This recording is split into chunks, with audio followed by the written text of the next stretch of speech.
बेटा? नहीं माँ, तुम्हें कुछ नहीं होगा माँ, तू बिल्कुल ठीक हो जाएगी मेरी माँ। देख बेटा, बीमार का इलाज हो सकता है मगर मृत्यु का नहीं। वो देख बेटा, मेरे सामने मृत्यु का देवता खड़ा है, ऊपर से बुलावा है बेटा, अब मुझे वहां जाना होगा।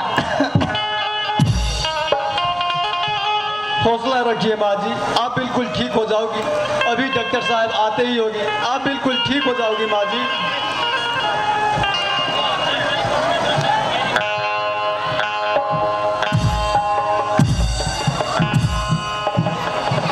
डॉक्टर साहब, मेरी माँ बहुत बीमार है डॉक्टर साहब, और बस आप ही का सहारा है डॉक्टर साहब।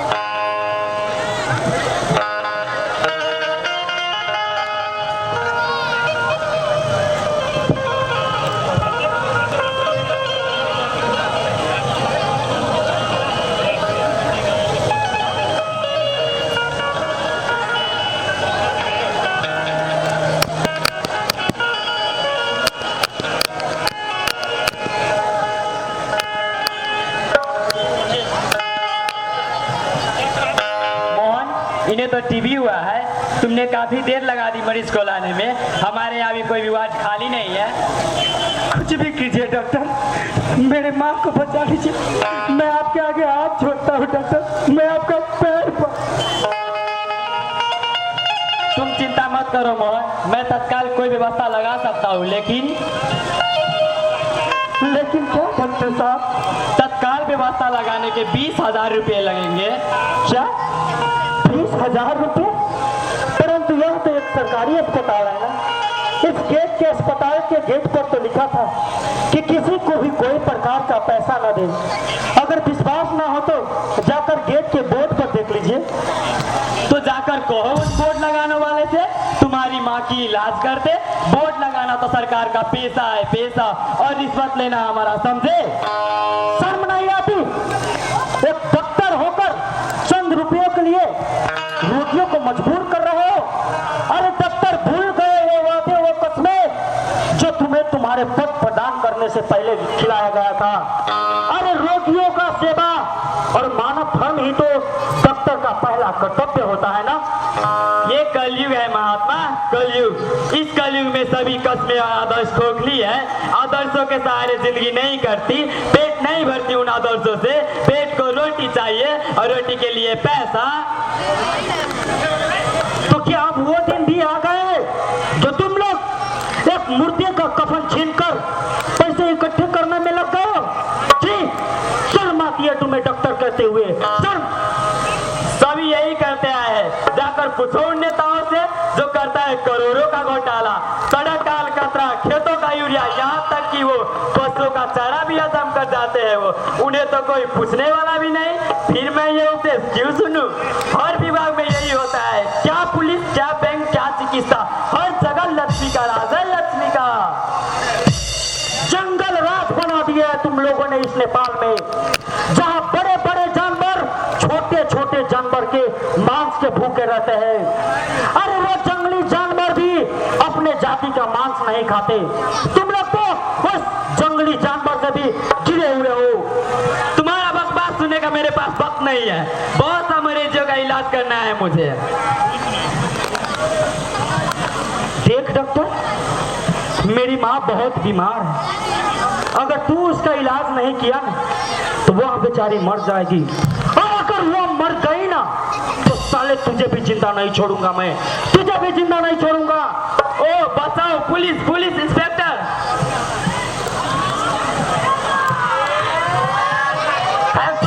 डॉक्टर को छोड़ दो वरना गोली मार दूंगा। नहीं, ये क्या हो गया बाजी को? देखो ना बाजी को, देखो ना, ये क्या हो गया? माँ, ए मेरी माँ, उठ ना रे, बोल ना मेरी माँ। हमको से मैं माँ कह के बोला हूँ।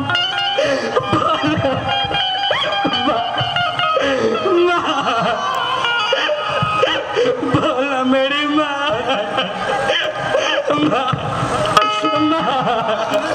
ए माउट ना बोल ना। मोहन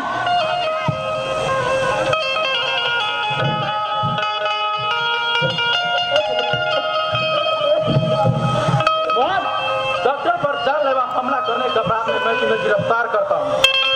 मोहन की बात चल बसी इंस्पेक्टर साहब, उसे छोड़ दीजिए, मैं आपके आगे हाथ जोड़ती हूँ।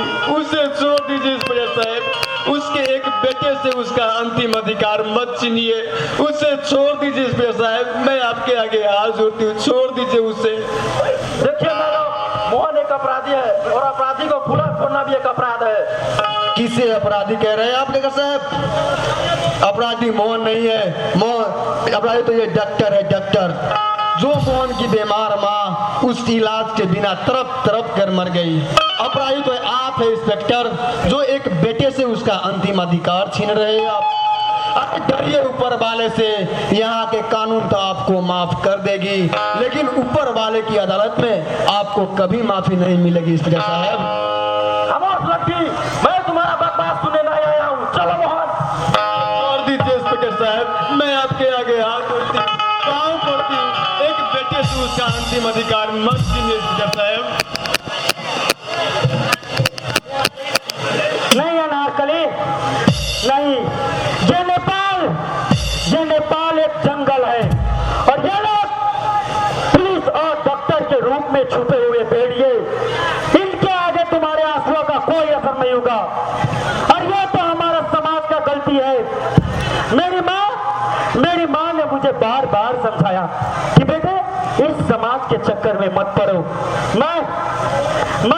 मैं चला था इस समाज को सुधारने। अरे वोट मांगते समय अच्छे नेता को चुनूंगा ताकि वो हमारा सेवा कर सके।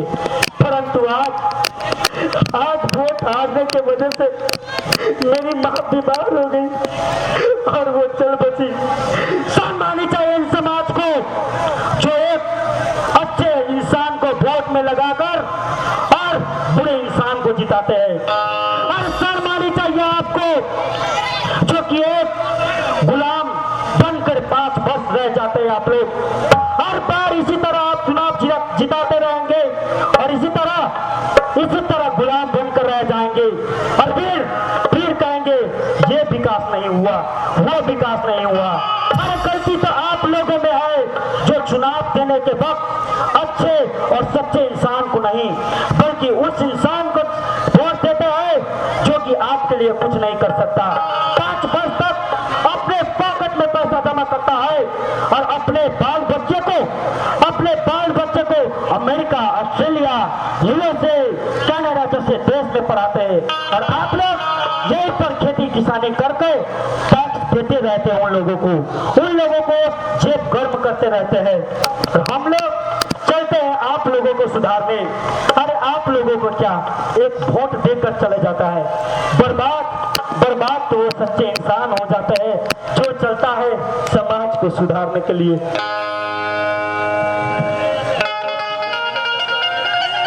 छोड़ दीजिए।